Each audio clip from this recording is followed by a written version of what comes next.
Cañon Current Artist of the Week is Cañon City resident Britt Colon. We caught up with her in her studio. Well, this is where all the magic starts. This is my work area where I paint. So I've got, my paints and all that. I'm working on 2 paintings right now. This right here is Piedra, and he's a commission work for a friend of mine. And my next painting that I'm working on is a donkey.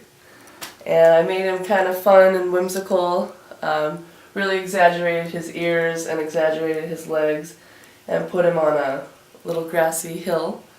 So I just try to make it fun, and by working on 2 different pieces I don't get burned out on one. I'm going back and forth. I started in college. I went to school at Fort Lewis in Durango 7 years ago.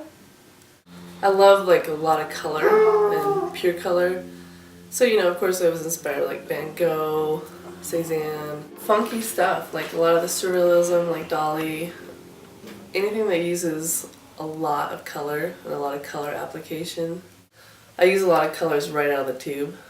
I don't really mix a whole lot because I just want it really bright. I do use the knife a lot, so it's really thick application, or it's a lot of over and over. You can see from here how thick that painting is over there. I mean, that's just layer upon layer of color. Still in the art world, I do throw pottery. So I throw mugs and bowls and plates and stuff people can use. What I like about painting is I can come out here in my studio, crank up my little pig wood stove, and kind of lose myself, and the rest of the world is all the problems. It's kind of like Zen, I kind of need that, step away and lose myself in painting for a while. What's the largest piece you've done? The one behind my couch is probably 6x8. I like to work in big stuff. And that makes problems for framing. I had to teach myself how to weld, and that's not something they taught me at Fort Lewis. Why do you need to weld? I make my own metal frames. I'll either do them just straight angle iron, or I'll cut them out with a torch, make them. It depends on what the subject is.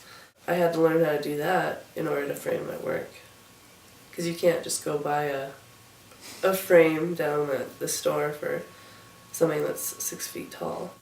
Can you tell us a little bit about the local Cañon City art community and how it's grown? We actually have a gallery walk on Fridays now in Cañon City, and it's awesome. It's just really neat to see, Cañon City downtown coming alive, and that's what, that's what the merchants need. That's what we need as artists. It's just a neat way to get together and see other people and kind of get critiqued and hopefully sell some art. Yeah, it's pretty cool. And where is your artwork on display here in Cañon City, Colorado? Down at the Co-op, at the Artist Gallery here in town. It's in the 400 block of Maine, and I have a website. It's called dreadedart.com, and you can see all my stuff on that.